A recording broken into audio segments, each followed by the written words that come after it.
things off before you freeze to death. The governor sent me. It's a matter of great urgency. I must speak with your husband. He's not well, Tom, but I know he'll be glad to see you. Come and sit by the fire.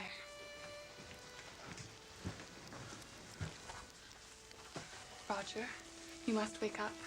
Tom Miller is here from Governor Winthrop. Tom Miller. Aren't you a sight for sore eyes? What brings you all the way from Boston on a night like this? The governor sent me, sir. I've ridden the whole way with no rest. But it's a matter of great urgency. Mr. Winthrop sends word of great danger for you. The magistrates want to send you back to England. They've dispatched Captain Underhill and his men to take you by surprise. So, my high and mighty judges, they're not content with banishing me from the colony. Do they not know I am a sick man? Mary, some of that special tea, please. I would offer you some, but it's a rather bitter concoction. I was taught it by the wild Americans, the barbarians, as the Christians like to call them. And yet we are the ones who have stolen their birthright and occupied their homeland. And we call them barbarians. Thank you, dear. And I've got something for you too, Tom.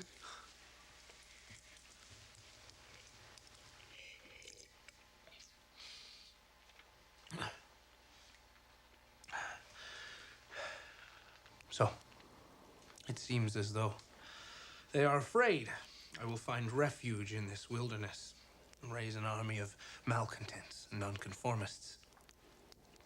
This is now their plan for my future. It's the dead of winter, and they want to send me on a ship back to England. Perhaps England would be a welcome change. More civilized and all. Civilized, you say? Let me tell you what going back to England means. Going back to England means falling into the merciful hands of the Archbishop William Laud. I can well remember how civilized he was when he condemned Alexander Leighton for following his own conscience. Leighton? No, you've not heard of him. As fine a Christian as walked. In civilized England, William Laud, in Christian kindness, you can be sure, condemned him to 36 stripes across his naked back, to have his ears cut off, his nose split, and his face branded. And then our Christian friend had him pilloried in the frost and snow. Oh. I suppose my crimes are worse than his. I am to be hounded from my home and family for standing in support of freedom, for preaching the gospel of liberty, and for upholding the rights of every man, even the Indian. Tom Miller, thank you for bringing me this news. Go to the governor and thank him for his warning. I tell him I am not for England. I will live free in this new world, whatever the cost. But, sir, what No arguments, my lad. I'll be fine. I know this good land far better than Captain Underhill, I can assure you of that. And go now. And God be with you. And with you, sir.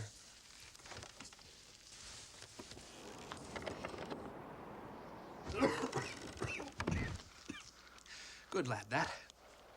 Mary, those things you set aside for me, I need them now. I will leave tonight. Tonight? But you're ill. If you go out in that storm, it will be the death of you. It will be the death of me if Underhill catches me here. I must be gone and far off before he and his men ever arrive. Those things, please. Yes, I've got them here. I'm not sure which is worse, having Underhill catch you or you catching your death out in this storm. I'll take my chances with the storm any day. At least, kiss your babies goodbye. They will miss you terribly, as will I. Do not disturb them. You will all be in my thoughts every waking moment. And God willing, we will be together very soon. I must go now.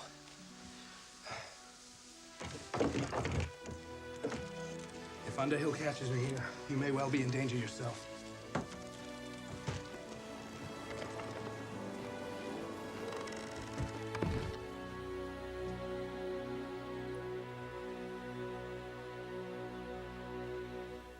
Ocorria o mês de janeiro de 1636, quando Roger Williams deixou sua família e o seu lar para enfrentar o tremendo frio daquele inverno na América do Norte. A fuga dele foi um ato de desafio contra um sistema repressivo. Foi um momento de definição na causa da liberdade religiosa que teria um impacto significativo na história do repouso do sétimo dia. Olá, meu nome é Fernando Iglesias e estou muito feliz por chegarmos juntos ao 9º programa da série O Sétimo Dia. Os historiadores e os biógrafos representam a Roger Williams como um homem de convicções firmes, coração terno, determinado e de vontade invencível. Ele era apaixonado pelos direitos individuais de cada pessoa e defendia a separação entre a Igreja e o Estado, um conceito verdadeiramente radical no mundo onde a religião se fazia cumprir pela lei civil. Depois de fugir de Salém, ele partiu em direção ao sul através do mato sem trilha alguma, sobrevivendo com o que podia tirar do solo florestal. Afinal, encontrou abrigo entre as tribos nativo-americanas que viviam na baía de Narragansett.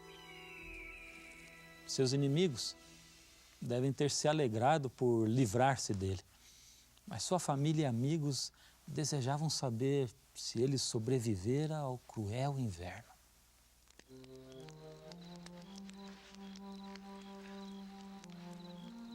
I'm sorry. I'm looking for my friend, Mr. Roger Williams. I was told you may know about him. Well, he was very sick and is more than likely... He's more than likely been nursed back to health by his good friends and is doing just fine, thank you. Mr. Williams! So, my young friend, you finally found me. Well enough. Does the governor still remember me? I could use some news about Salem or Boston. Come, sit down. Tell me. Well, sir, Mr. Winthrop bade me find you and wishes for news that you are well. And Mrs. Williams sends her love, too, and says that she and your daughters are fine and hope to see you soon. I am well, as you can see. And thanks to God and the kindness of my red friends here, I shall soon have a grant of land, and fairly earned. This is the land of liberty you are seeking. Liberty, inalienable rights, and no power of government over spiritual matters. Does it seem strange to you that I claim freedom for every man? Well, the Puritans of Boston used the sword to enforce their religion. But to force religion on an unwilling convert is nothing less than the rape of a soul. See, Tom, the sword of man can force an entire nation into a sort of formal religious pretense. But that is worthless before God. It is only the sword of his spirit that can rightly rule over matters of conscience. So, when you go to the governor, tell him, I must act according to my conscience. I will have a land of freedom, where men may live and worship according to their consciences. And take word to Mary that I will send for her soon. I miss her and the babies very much. My youngest is named Freeborn, which is exactly what she is. I am determined that she will grow up in a land of liberty. I will make a place for my family where we can be truly free. Now, you must be starved.